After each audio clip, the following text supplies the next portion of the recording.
Di episode sebelumnya, setelah puas berkeliling mencari permen di perayaan Halloween, Mika, seorang gadis kecil berambut hitam dikuncir dua tersesat di hutan kota. Kecemasan menyelimuti Mika, sampai akhirnya ia bertemu seekor kucing hitam, yang ia beri nama Sabrina. Sabrina yang sepertinya tampak cerdas, menuntun Mika mengikutinya di jalur kiri pada saat bertemu persimpangan. Mika, yang awalnya ragu, akhirnya mengangguk pelan. Ia tidak punya pilihan. Ia mulai melangkah di belakang Sabrina. Kucing itu berjalan dengan langkah yang ringan dan pasti, sementara Mika mengikutinya dengan kewaspadaan. Ia mengulurkan tangannya sedikit, mencoba menjangkau Sabrina, namun Sabrina menjaga jarak yang sempurna. Mika tidak mau memaksa, ia tetap berjalan di belakang Sabrina. Perlahan, Sabrina mulai berjalan di samping Mika sekarang, sesekali menyentuh sepatu kets Mika dengan ekornya yang berbulu lembut.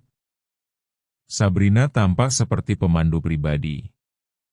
Mika memperhatikan gerakan Sabrina yang anggun. Jalan yang dipilih Sabrina berkelok, melewati semak-semak yang lebih rimbun. Kunang-kunang di sekitar mereka menyala lebih terang di jalur ini, seolah ikut menyambut keberadaan Sabrina. Mika mencondongkan tubuhnya sedikit ke arah Sabrina, menunjukkan kepercayaan yang semakin besar. Mika kini berjalan dengan langkah yang lebih percaya diri. Sabrina sesekali menoleh sekilas ke Mika. Mika tersenyum kecil. Senyum pertamanya sejak ia menyadari dirinya tersesat. Sabrina mempercepat laju langkahnya, seolah ada batas waktu yang harus dikejar. Mika harus sedikit berlari kecil untuk mengimbanginya. Ia mencengkeram erat keranjang labunya, berusaha menjaga keseimbangan. Tiba-tiba, Sabrina berhenti. Mereka telah mencapai batas pepohonan. Kabut mulai menipis di area ini. Di kejauhan, di luar hutan, Mika melihat pemandangan yang familiar dan menenangkan.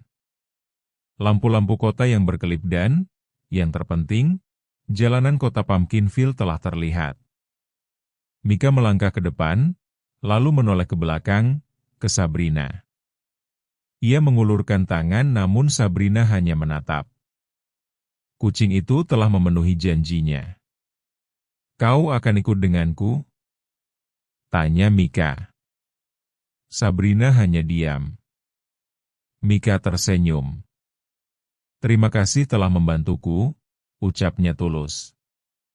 Mika mengambil langkah pertamanya keluar dari hutan. Pelan ia berjalan meninggalkan hutan di belakangnya. Perasaannya campur aduk. Antara senang karena bisa keluar dari hutan, tapi juga sedih karena berpisah dengan Sabrina. Meski baru bertemu, ia merasa seperti punya ikatan batin dengan kucing hitam tersebut. Dalam hati ia berharap semoga ia bisa bertemu lagi dengan Sabrina. Mika kini mulai berlari. Ia meninggalkan hutan dan kabut, menuju keramaian kota Pumpkinville. Setelah berada di jalanan kota, ia pun kembali menoleh ke belakang. Sabrina tidak terlihat lagi.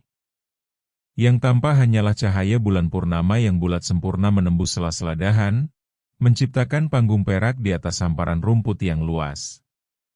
Kabut tipis merayap rendah, membuat hutan tampak seperti dunia yang baru terbangun dari tidur ajaib. Sementara itu, Sabrina berdiri diam di batas hutan, siluetnya yang elegan kontras dengan cahaya di belakangnya. Sabrina memandang Mika yang berjalan memasuki kota. Ada rasa puas yang terlihat dari sedikit lekukan di bibirnya.